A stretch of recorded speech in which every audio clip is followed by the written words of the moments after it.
remember when I had a corporate job, I remember going for a walk on my lunch break with a mom friend of mine. And I was like, man, this is just not going to work when we do decide to have kids. There was no work from home period even then. Real estate ended up being the path into that for me. And then it became all of these other businesses. I just wanted to make $100,000 as a real estate agent. That was my goal. But then it blew up into all these other big things. And we've now helped over 5,000 people buy and sell just under $4 billion worth of short-term rentals.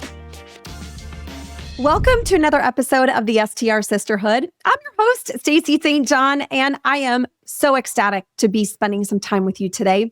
Now, before we jump into this episode, you know it, girl. I'm going to share a quote with you that I recently read. And it says, when you embrace your difference, your DNA, your look or heritage or religion, or even your unusual name, that's when you start to shine. Those words of wisdom come to us from Bethany Frankel. And I tell you what, my guest today is someone who I know you already know and love. It's Avery Carl. And I talk with her about how she is stuck with her core, and we get to peel back some layers into some pretty raw and personal things with Avery so that we understand how this multi-successful entrepreneur thinks and operates. It is always so good to have you on the show. Thank you so much for being here. Thank you so much for having me. Always fun to come on. Well, I want to ask you about you today. So often we are talking about the short-term rental industry. We're talking about real estate. I want to talk about Avery Carl today. And so I'm going to ask you some questions and you might be like, girl, why are you asking me this? I think it's important for folks to really understand what it's like in your day-to-day so that my goal and my hope is that folks can listen to what you have to share and offer and put some tools in their toolbox for how they can maybe work more efficiently or better balance things from their mind. So I want to talk with you about all kinds of fun things. But okay, first, just if anyone is living under a rock and doesn't know who you are, tell us a little bit about who you are and what you do before I jump into my questions. Sure, happy to. So nice to meet you. My name's Avery Carl. I'm a real estate investor, been investing in real estate since 2013, been investing in short-term rentals since 2015. Currently have 10 or 11 short-term rentals and 240 long-term rental doors. So a mix of single-family long-terms, apartment buildings, things like that. I also run the country's largest short-term rental specific real estate brokerage or team at EXP. And we're called the Short Term Shop. We're a team of real estate agents that help people buy and sell short-term rentals. We've been around since 2017, well before COVID, and we've helped over 5,000 people buy and sell just under $4 billion worth of short-term rentals. So I don't want to say I've seen it all when it comes to short-term rental real estate, but I've seen a lot, been around a long time, and I love this industry, and I love helping other people add second in or third or however many additional income streams to their family so that they can hang out with their kids all the time like my husband and I get to. Amazing. And I was going to say, on top of those things, you're also a wife, a mom, a podcaster. Every time I see your social media, I'm like, that is so fun and brilliant, all that stuff. So you wear so many hats. First, I want to ask you about your journey at the short-term shop. It has obviously taken so many forms, as what I just mentioned, from operating your own business with your real estate team to podcasting and books and helping other people.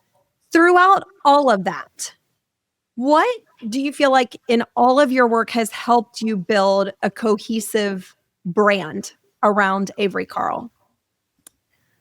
Ooh, a cohesive brand. Really just from the very beginning, from owning just one cabin in the Smokies and getting my real estate license and helping my very first client was a guest in my cabin, was just like, hey, this is how I did it. This is what I do. Let me show you how to do it. And we've stuck to that for the last 10 years almost that the shop has been in business. So we've done a lot of things, opened up a lot of markets. The business has changed a lot, but at its core, it's still, hey, I did this I was making $37,000 a year and was able to start investing and add additional income streams and get our family into a position of being able to basically have two stay-at-home parents as far as my kids are concerned. They're in school, but at 2:00, they've got us both, whether they like it or not. So that was kind of, I remember, now I'm talking too much about it, but I remember when I had a corporate job, I remember going for a walk on my lunch break with a mom friend of mine who was a stay-at-home mom. I didn't have any kids yet. And I was like, man, this is just not going to work when we do decide to have kids. The boss that I had was not somebody who was ever going to be okay with, hey, little Max has strep throat today and I need to stay home. She wouldn't there was no work from home period even then. She would not consider it. So I saw the writing on the wall of like, this is not going to work long-term for the family that we want to have. So I was always trying to figure out, apply for work from home positions and all these things. And then real estate ended up being the path into that for me. And then it became all of these other businesses. I just wanted to make $100,000 as a real estate agent that was my goal. But then it blew up into all these other big things, but it's also stayed from a client standpoint, it stayed, hey, let me show you how to do this. And from a family standpoint, we've done exactly what we wanted to do, which was make it to where we could run businesses, we could have income, but still be able to spend as much time with our family as we want, which is all the time. Mm-hmm. And we've done that. So, I was going to make some like New Year's resolution posts in January, looking at all the other influencers, like entrepreneurship. I'm like, bro, I don't have any New Year's resolutions. We're doing it. We're here. We get to spend as much time with the kids as possible. So just doing our best at everything. That is the only resolution. Like we made it to where we want to be. We've done it. So amazing. Amazing. I want to ask you, obviously you've stayed true to who you are and what you want throughout your whole journey. Was there ever a time where you experienced like this shiny object syndrome that I know affects so many people, where you may have been tempted to go down a different path, but ultimately you didn't? Anything like that bubble up for you?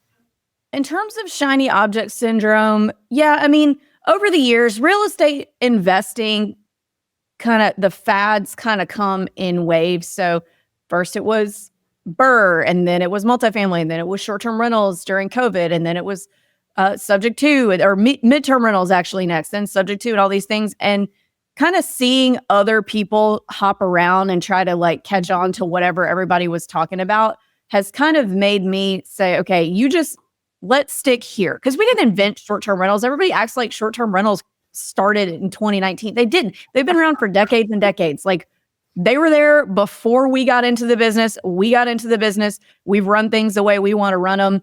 And we're going to stay right here. Like this is working. We're not going to jump around and try to be the next, like, let me find the next thing that people want to invest in.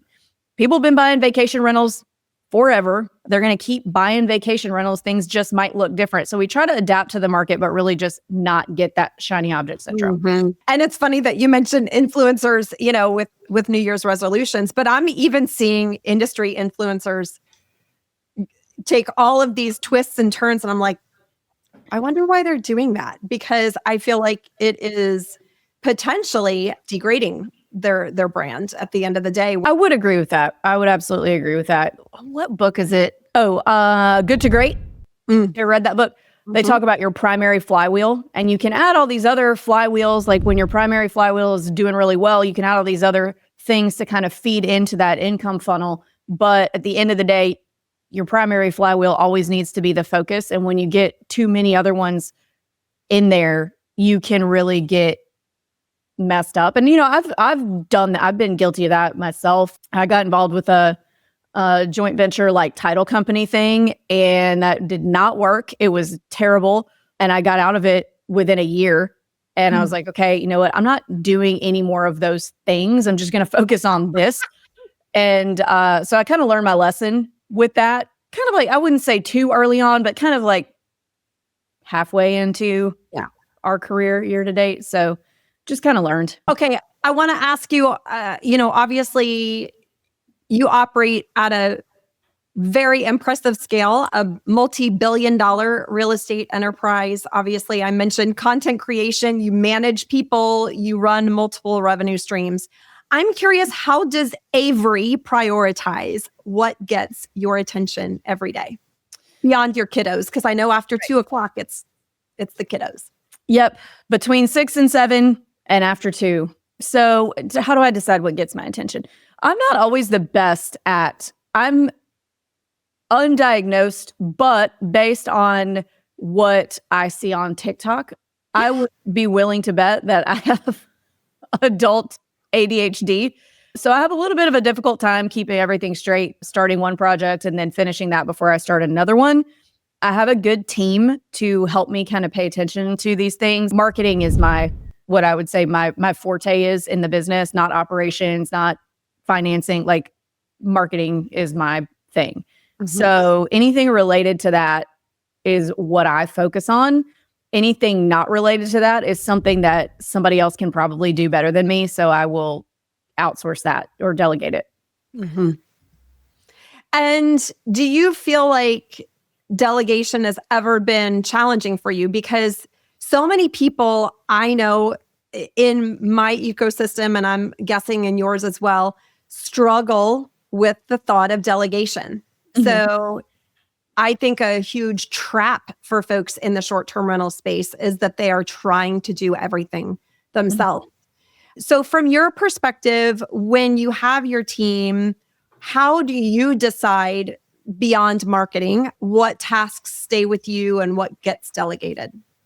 So the less income producing it is, the more delegated out it is, or like the least priority in terms of, is this income generating? No, you look at that for a little while. I'm going to do this other thing that is bringing in. So what generates income for a real estate agency is bringing in people, getting eyeballs. So I'm going to focus on the income generating stuff. Anything else that's like admin, paperwork is not income generating. So that will be put on admins. Mm-hmm. Mm-hmm. Yeah, absolutely. And I also think a good lens that I have had to go by is, this something that only I can do, or could I just train someone else how to do it? Right. Right. And that's hard. That's hard for people though, too, because so many people, even the smallest thing, like, well, it's not necessarily that you think somebody can't do it. Like I've been needing to make an eye doctor appointment. I'm super blind and I'm out of contacts and I can't get new contacts until I go to the damn eye doctor. I'm like, this is not a narcotic. Please just write me another contact prescription. I don't have time. Anyway, so that's even something small like that. I'll be like, well, let me just do that real quick because I have their number, rather than just message one of my assistants to do that. So it's not just I'm the only one that can do this, but well, it's not going to take me very long. Let me just do this. But then you're interrupting something that probably is more important. And then that can get you sidetracked. And it can, even just making that one phone call to the eye doctor real quick, can get your whole day thrown off. Amen. Amen. I actually have it on my to-do list to make an OB appointment because mama needs, I need my annual checkup. But to your point, like I am actually onboarding a new assistant right now. And so that's one of the things I'm going to have her do. Hopefully they don't ask her any questions about my parts. I feel like that'd be a little during onboarding. Welcome to the team. That's hilarious. Oh my gosh. All right. Now, I want to ask you also about, when you think about your role as a leader for so many people in your company, what are the qualities that you prioritize developing in yourself as well as developing in your team? So for myself, I prefer to be somebody that people want to do a good job for, that people want to work for, rather than people are scared of or feel micromanaged by. Mm-hmm. And so I always just try to lead with integrity, even if that works against making a sale. And I feel the same way about my agents. Like, we would rather somebody not buy something that's not going to work than buy something that, maybe they shouldn't just because it's what they want. It's okay even if you're going to hurt their feelings, or even if you're going to make them feel like, you're not letting them do what they want. And we've lost clients over that before, where they just really want something and we're like, hey, that is not going to work. As a matter, actually have a story about that. So I got an email in my inbox last week, and they were looking for a real estate attorney. And I was like, oh crap. Because anytime one of my clients calls and wants a real estate attorney, I'm like, what happened? Right. And they said they bought a property up by Douglas Lake in the Smokies, which Douglas Lake is up north of Sevierville. It's not really part of like the Smokies attractions. And it's really, I would call it more of like a suburb area. There are some vacation rentals, but not really. And they're not like further down in the Smokies. And I said, what happened? And I'll get you directed to, wherever we need to get you directed to. And he said, well, I bought a house up by the lake, and there is an HOA. It didn't have a problem with short-term rentals, but I guess one of the neighbors saw my property was a short-term rental, and they went around and got a bunch of signatures from the other neighbors, and they only needed, according to the HOA docs, like 70% of people to sign it to make it to where we can't have rentals. And so now they're saying they're trying to get rid of my short-term rental. And so I'm like, okay. And so I looked him up in our system to see what he bought, and the address wasn't in our system. He'd bought something else with us previously. And I was like, hey, did you buy this one with us? And he said, no. And we always tell our clients, you don't want to buy by the lake. The lake is not an attraction. It's far from everything. There's not a lot of short-term rentals. It's just not there yet. We don't recommend it. And he said, well, I bought one with one of your agents up by the lake. She told me not to buy at the lake, but I really felt like that's where I needed to buy. And so I bought there. And so I just used somebody else the next time that was more lake friendly. And I was like, oh, really? Oh, okay. So we lost the client because we said, hey, this isn't going to work. We don't recommend buying here. It's not an established vacation market. And you run into things like this, like neighbors that don't want you to short-term rent right there. And he went and bought with somebody else who will make the sale. They made the sale. They got paid. They're done. Yeah. And now he's back to me saying, what do I do? I'm like, well, I mean, I don't want to say you should have listened to us to begin with, but right. There's a reason we don't recommend that area, unfortunately. What's it called? Natural consequences. Yeah. When you let your kid fall instead of telling them not to play on that. So anyway. Wow. But I also think it's interesting that he circled back with you, right? So deep down in his core, clearly we have some value. He knew you were right at the end of the day. He knew you were right. And so I do think it's important to always stick with what you believe in. Some people are like, do as I say, not as I do, so it's important to be consistent with what you say and what you follow through on. And people do recognize that. And I would venture to say that guy will be a client for life now. If he ever buys another short-term rental. Yeah. Next, I want to ask you about your fam. So again, I know you talked about, you've got young kiddos, you put boundaries around your time in the morning and in the afternoons. Are there any other boundaries that you have set to protect that time? And are there any times where it calls for you to make exceptions? What does that look like? Well, it's fluid. It's not a hard and fast thing. So, let's take the afternoons, for example. My kids are in every single activity you could dream up. We're like, if you want to do it and we can get you there, we're going to get you there. So it's Luke and I are each going in opposite directions every single day with both kids. And, I'm not going to say it's after 2:00. I'm not answering the phone for you. If I'm sitting at a jujitsu lesson and my son is over there, I can answer the phone. I can chit chat with you on text. So it's not like I will not. But if it's like something that somebody needs to get on the phone, show like anything kind of serious, we'll push that. I'll get you to my assistant. We'll get you on the phone with me during business hours. So it's not a hard and fast. I am going to ignore everything, but there's, it's fluid. Mm-hmm. No, that's good. That's good. And, again, I think a lot of women especially feel like, again, they want to be there for their kiddos. And sometimes, quite honestly, this whole short-term rental business, if they are structuring it where they are doing everything themselves, they feel like it robs them of their family time. And so what I always teach people is the importance of creating systems and processes and actually treating this as a business, because that is really the only way that you are going to gain freedom from this 24/7 hospitality gig. Would you agree with that in your own day-to-day of operating your short-term rentals? Oh, yeah, absolutely. And we have VAs who help us. So we really don't, in the short-term rental space, nothing gets escalated to us unless it's, a real issue. And then now that there's AI and messaging, and so many people are like, I'm not going to use AI. It's going to be a personal touch. Shut up, for real. Just shut up. Does there need to be a personal touch with AI saying, oh, you're having a hard time with the air conditioner? Try this. And you can make it seem warm and personable. It's not going to sound like a computer, like ET on the other end. You make it sound like you can add your personal warmth. And I think that more hosts are going to be using it. I agree.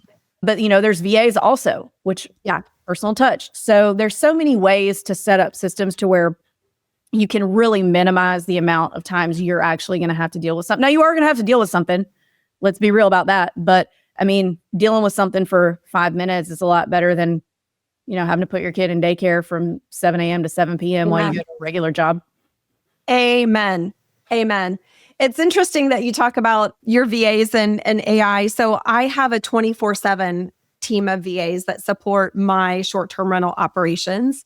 And we are just actually onboarding an AI tool into my business. And one of the things that I am always looking for is, what are the ways that I can help my team work in the most efficient way? Because when they're efficient, then I get either better quality work product or more work product out of their time that they spend with me during their day. So this AI tool that we're utilizing will draft the responses for them, because that's a lot of feedback that I've gotten from folks, even in my Accelerator and Achievers Club. They're using these AI tools, and sometimes things go awry, right? Where the AI tools will agree to something that they shouldn't agree to, or commit to something that they shouldn't. So the way that I'm introducing it is I'm going to have the AI tool draft the response and then have my team either, push the button to send it or edit it. So I'm getting on the train. I'm getting on the train. Once you get it dialed in, there's going to be some little things at first, but once you get it dialed in, it really does just make everything so much easier. Just give in to the AI. Give in. I always say too, AI helps us.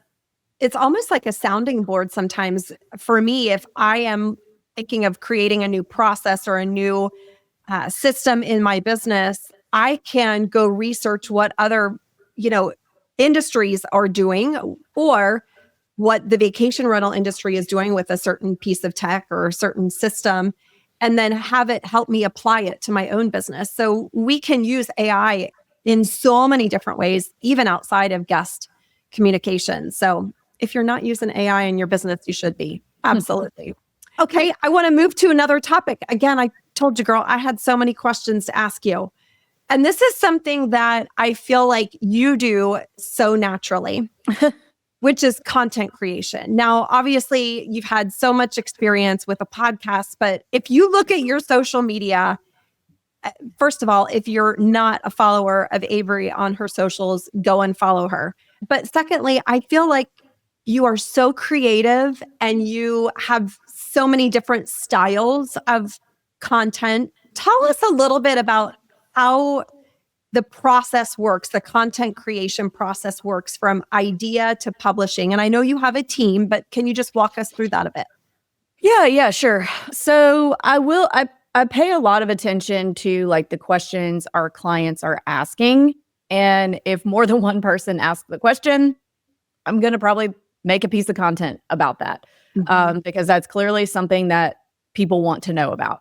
Mhm. So it's really just comes from a place of education, like basically our whole business does now. Like, yeah, we sell houses, but we do that through educating our buyers on how to manage these things and how to invest in these things. And it's really just an extension of that, just educating people on how to do this. There gets to be, back to the other influencers thing, there gets to be a lot of noise out there of like, people will kind of jump around and follow whoever's trendy at the time. So, like the Subject to and Pace Morby, and then he got like 2 million views of like a month or two ago posting about why Airbnb is dead. And then it's like, okay, well, watch to the end. And he's talking about why you need to buy RV parks instead. And then you click on his profile and, oh, he just happens to be doing an RV park fund and needs investors in that. So I tried to just keep everything like we're educating people on short-term rentals. We're not telling you that this type of real estate or that type of real estate doesn't work. If you, because at the end of the day, it does. Right. All types of real estate work. I invest in lots of different types of real estate that all work. So we're not trying to like tell everybody that nothing else works except for this. But if this is the thing you want to do, here's what you need to know. Yeah. Yeah. I also am curious about your content creation from the start. So as you look back into when you first began, when did you realize, when was the light bulb moment? Like, oh, I should create content about this. Had you always done that from the beginning? And what did it look like in the early days? I was very, very late to the party on the content creation. So we started the shop in 2017, didn't really even have social media until 2019. And even then we were just doing like just sold. And it wasn't until one of our clients who we helped buy their first short-term rental, second, third, fourth, I think they bought 4 or 5 with us, got them started, taught them everything they need to know about managing it. Then they started posting on social media. All of a sudden they have 100,000 followers. Now they have several 100,000 followers. And we were like, oh, maybe, because I wouldn't even take a selfie until like 2020. I was like, that is the douchiest thing. I'm not going to take a picture of myself. So I am very introverted. I don't want to be on the internet. I don't don't like feeling performative. But once I saw that, I was like, all right, I guess we gotta get over that and do that. So only in like 2021 did we really start paying attention to it. So I feel almost like we're a little behind the curve, honestly, than if we had started posting when we actually started the shop. But, shoulda, coulda, woulda. It's been fine. I hate it. I hate being in front of the camera. If I didn't have to do it, I would not. But here we are. And so what are some of the things, knowing that marketing is your jam, what are some of the things that you look at as key performance indicators to know, okay, this landed on, my socials, or you know what, this didn't perform as well? Are you looking at engagement or, number of likes or number of comments, or are you just creating the content and moving on to the next? So we used to pay more attention to, obviously we want as many eyeballs as possible, but you can get a lot of eyeballs without actually giving any valuable information, like posting a meme or a video that's like funny, but not educational. So when you do something like that, you get a lot of views, you'll get a lot of follows, but then over time, when you don't continue posting like funny stuff and you're posting serious investor stuff, then you lose a lot of those followers. And then it was like not really, they don't turn into clients. Mm-hmm. So we've stopped kind of paying so much attention to that and just post like, okay, what do people want to know? Here's 10 things that people want to know. Let's do 10 posts on these 10 things. Mm-hmm. And that's kind of been like, I would say, a better way of doing things than chasing the big views and the big follows. Interesting. Okay. And then I also want to go back to the early days of your content creation. Obviously you're on multiple platforms today. Were you always on multiple platforms, or did you begin with one platform in mind and then just expand over time? We just kind of started, well, we didn't start them all at once. I would say Instagram and Facebook were first because those are like the two main ones. Then we started posting our our podcasts on YouTube. And then we started paying a little more attention to YouTube. Just got on TikTok like last year, and I do not get it. I sound like such a boomer. There is stuff I will post the best, like you cannot get this kind of information anywhere else, and it'll get 200 views. And I'll post something stupid like, this is why oldest children are the best, and it'll get 100,000. And so TikTok is kind of infuriating, but we just post everything everywhere, blanket, get it across all platforms, see who we can get, see who are answers to their questions, who our content resonates with. Sure. No, that's awesome. That's awesome. Okay, I want to move on to the next subject. You've written multiple books. For anyone who is curious about what that's like, I'm curious, could you share what you feel like the biggest lessons you've learned from the process of writing a book? And what did you not only learn maybe about your business, but what did you learn about yourself through that process? My experience is going to be different than a lot of people's because I had a true publisher approach me and say, I like your content. Will you write a book for us? And we'll pay you and all of that. Like we didn't self-publish. We didn't say, I think I'm going to write a book and self-publish and then, put it on some weird Amazon category so we can say it got number one because there's no books in that category. And so for me, that was really cool. I was like, what? People actually want to hear what I have to say about this? And then number two, just that I can finish projects without jumping around to all the other things on the ADHD agenda. Mm-hmm. Yeah. And I remember, I think the first time I interviewed you, it was perhaps right after your first book was published. And I asked you about the process where you would just write every day for a certain number of months. Is that still how you like to write today, or have you taken a different approach over time? No, I still like to do it that way. I really enjoy learning. I really enjoy school. I really enjoy writing. And I know there's a lot of services out there, and a lot of influencers will use them like a book in a box. So you just tell them a bunch of things and then they write it and send it back. I sit down and write every single word, every single punctuation. I sat down and wrote. No AI, like I sat down and did it. It's very cathartic for me, very therapeutic. And it is fun. And I would do it again. I love writing books. Yeah. It's interesting. So I've written a few, and for me, the experience was very cathartic. And I also don't consider myself an author. Like that feels very weird to say, like, to have a label like that. But I never really knew how much I enjoyed writing. Did you find it like enjoyable? Did you look forward to that time Yeah, I loved it. I loved writing papers in college. So I'm kind of weird, but I loved writing the books. Yeah, that's so good.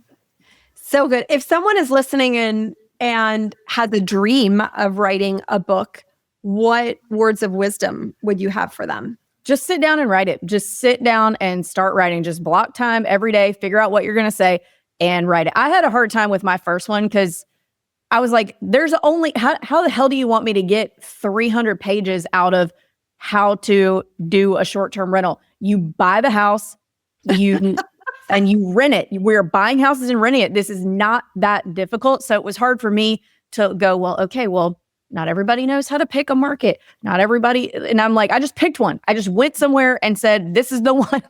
So for me, I had to learn how to break it down into smaller pieces. So I had a better idea of how to do that on the second one. But so if you're feeling that, just know, sit down and break out. Okay, we're buying a house. What are the steps to buying a house? And break that down into as many steps as possible and then start writing. Otherwise, you're going to be like me and have to go back and figure out where to add more content. Because I'm like, it's not this hard, guys. We're just buying houses and renting them. Yeah, we don't need a tome on this subject. And are you the type of writer where you type it out, you talk it, and and dictate it? Are you handwritten? You're typer. Yeah. Type it. Yep. Yeah. Cool. All right. Next, I want to ask you about habits. Okay. So from your perspective, so many people are scaling different types of businesses, all related to short-term rentals. And obviously they're still operating their short-term rentals, but they're doing other things in addition, like you have and like I have. So from your perspective, what are the habits of people who can build teams and scale different businesses versus the people who kind of stay stuck in day-to-day operations?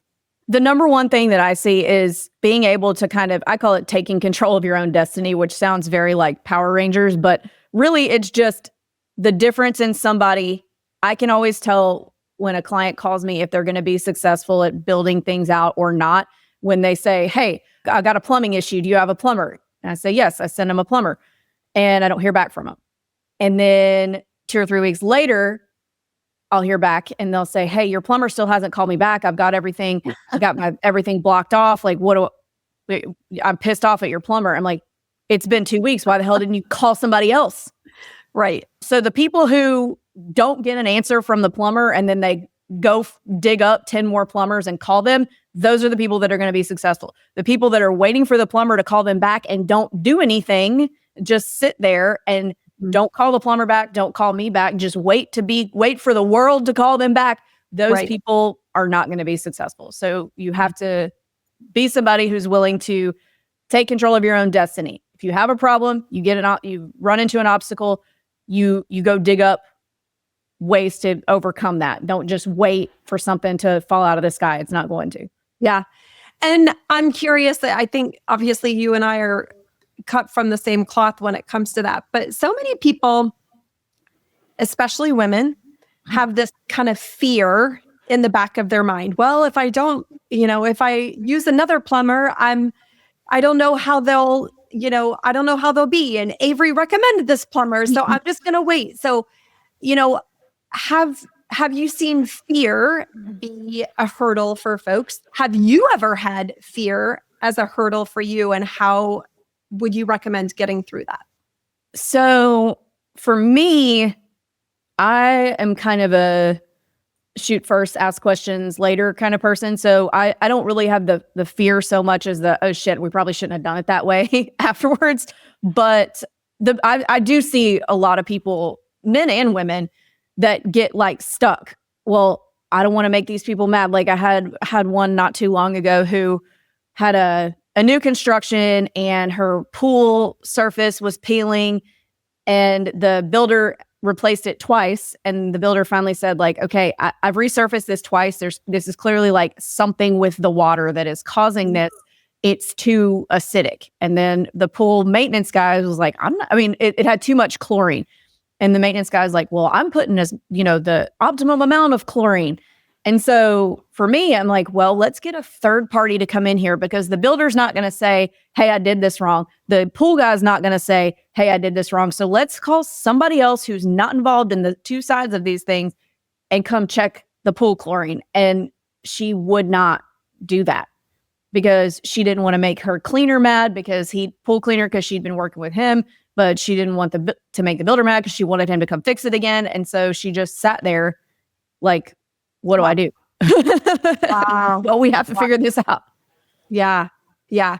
It's interesting that you say that because oftentimes it's the folks who are I would call that letting the tail wag the dog. Mm-hmm. So you just, are dealing with all of this mess with the pool and you're okay with dealing with that mess because you don't want to make a tough decision. Mm-hmm. And I believe the people that are willing to make the tough decisions, sometimes we could be wrong in that tough decision, but we commit to making the decision and we move forward.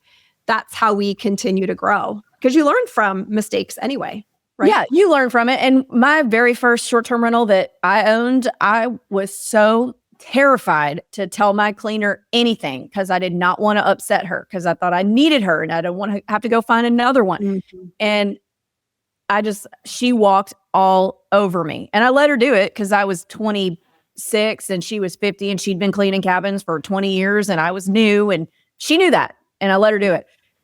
But my hands would get sweaty and my heart would like pound. And you learn after having these kinds of conversations a handful of times, it starts to be easier to do. So if you're in that fear situation of, I don't want to make this person mad or that person mad because I need this vendor, it's okay. It gets easier with time. Yeah. And I also think if you're in that scenario, stick to the facts. Like, don't get the emotion into the conversation. Stick to what happened or the situation, and here's what I'm doing. And let me know if you have any questions. We don't ask for permission. We don't ask, hey, would you mind if I bring in a third party to look at the pool? We're not asking for permission. We are saying, this is the situation. This is what I need to do in order to hopefully find a solution. I wanted to inform you, right? And going to your cleaner situation, I think so many people have challenges giving feedback to their cleaners because they're afraid they're going to leave them. And at the end of the day, if that is your fear, that is not the right cleaner for you anyway, in my opinion. Right. Well, and then there's ways to word it too. Like, you don't have to say, hey, I have to sit you down. We're having this terrible conversation. You have to be like, hey, no big deal. This guest mentioned this one thing. Can you make sure that you take care of that in the future? No worries. Yeah. It's all about how if you come across like, hey, I care about this, we need to fix this, but not micromanaging. Yeah. I will sit down and have like 360 conversations to say, all right, this is what I'm noticing. How can I help you? Like, is there anything that I can do to help you so that we don't have these issues anymore? It's a two-way street, right? Because if there's either something I can add to a checklist or, put a new, again, I go back to process, but put a new process in place so that we make sure we don't miss X, Y, and Z. What can I do to help you? Right. And I also think being willing to do that is so important. That is a great one. Girl, I could talk to you about this stuff all day long. Okay. But I'm going to be super respectful of your time. I'm going to move to the lightning round. Okay. And I'm going to ask you to just answer with the very first thing that comes to mind. Okay. Where is your favorite place to vacation? New York. Okay. Any favorite thing you love to do in New York? I just love everything about New York City. Luke and I lived there for a long time. And it really is, to me, New York really is magical. It really is the center of the universe. And we took our kids probably 2 years ago now. And even at 5, my little girl was like, thought it was the coolest thing ever. And it doesn't have to be this big, huge, we're going to a Mets game. Just we're walking down the street and walked into the best Italian restaurant you could ever find. It's nowhere on the internet. We just happen to walk in, and every restaurant in New York is like that, or every little thing. So I love New York. It's a vibe. Yeah, it is a vibe. That's for sure. Okay. What's one place you've never been that you want to visit? I would like to I've been to Europe, but I would like to take the kids on a European vacation. They're a little too young right now. Like, they probably won't remember. Maybe a few years from now, we'll do that. Yeah. What countries would you go to? Well, we're a big Disney family, so we would probably hit Disneyland Paris and then go some other places from there. I would really like to visit the Scottish Highlands. Of course, Italy is always a good one, especially for the kids. I love Spain. All the places. I'll be glad to carry your suitcases when this European vacation happens. Okay, next question. What's one thing you know now that you wished you knew when you were starting out in the world of short-term rentals? That I wish I knew. I wish I would have bought more stuff back then when it was so cheap. Everybody's like, the prices now or everything's going to crash. It needs to go back down another 20%. It's not going to, guys. It didn't even go down 20% in 2008. So that ship has sailed on those prices. And if I had known back then that $150,000 properties were going to be $600,000, 5 years later, I would have found a way to buy more of them at the time. Right. But at the time, looking back, I was trying to be very conservative. And I think I did everything right with the information that I had at the time. But had I known then what I know today was going to happen, I would have done that. Amen. Amen. I always say this too. I mean, when I first started buying in 2020, I was buying oceanfront in Myrtle Beach for sometimes less than $80,000. Oh my goodness. And it's like, same thing. If I would have known what was going to happen to the real estate market, I would have found a way to buy every condo known to man in Myrtle Beach. But, Yes. And when I was even like earlier than that, when I was 20, bartending on 6th Street in Austin, back then, the east side of I-35 had not been developed. Like you didn't go east of 35. It was dangerous. And then now those houses, like a lot of my bartender friends who were like lifers were buying houses on the east side for $70,000. Those are $1.5 million now. And they're just cute, like mid-century bungalows. Wow. But that whole side has been developed. And as everybody's moved into Austin and ruined it, by the way, now it's a big old IKEA of a city. I liked it when it was hole in the wall Tex-Mex joints and everything smelled like patchouli. But I'm being one of those now. Anyway, it didn't occur to me. I totally could have afforded one for $70,000, but I just thought, like, if I'm not buying my parents' level home to live in, why would I do that? And it was just interesting. Okay, next question. What's the best piece of advice you've ever been given? Oh, wow. I've been given a lot of good advice over the years. I would say so, especially as time goes on, I have learned that my grandfather was right when he used to say that if you call more than 3 people an asshole, you're probably the asshole. And now I don't call a lot of people assholes, but it has helped me when dealing with difficult clients or other vendors or companies in the space. Like when somebody has nothing nice to say about anybody else, the things that they're saying about those people are probably not true. It's probably them. It's probably a them thing. And I've learned to, over time, kind of not take people's opinions of other companies or vendors or things like that to heart too much. Because, if they're saying it about everybody else, it's probably a them problem. Right. So that's helped me in business quite a bit. I will liken that to, I don't know if you have people in your life that will say, well, bad things always happen to me, or why does drama always follow me? And I'm like, well, it's time to look in the mirror. Yeah. And even if one of my kids says something like, oh, I never get to, or like, that never works for me. I'm like, no, we don't talk like that. We don't talk like that. You make things happen for yourself. We don't feel bad for ourselves. We don't say, this never happens for me. We don't talk like that. And so far they're doing all right with it, but we'll see. So cool. So cool. All right. Last question. What's one thing and or person that you're grateful for today? I am grateful for my husband. I do a lot of thinking and planning, but there would have never been even the first step of action taken if not for him. He's the guy that will push you off the diving board. So we never would have, I probably would have thought about investing in real estate, but probably never would have pulled the trigger without him. He's the one that's I've had a lot of ideas over the course of our relationship, 14 years now, I guess, but he's always the one pushing us forward. So without him, we would not move forward. So cool. I don't know if Luke listens to the STR Sisterhood, but he needs to. Avery, this is so awesome. Thank you so much for being here. If folks want to learn more about you or follow you on socials, what's the best place for them to get connected with you online?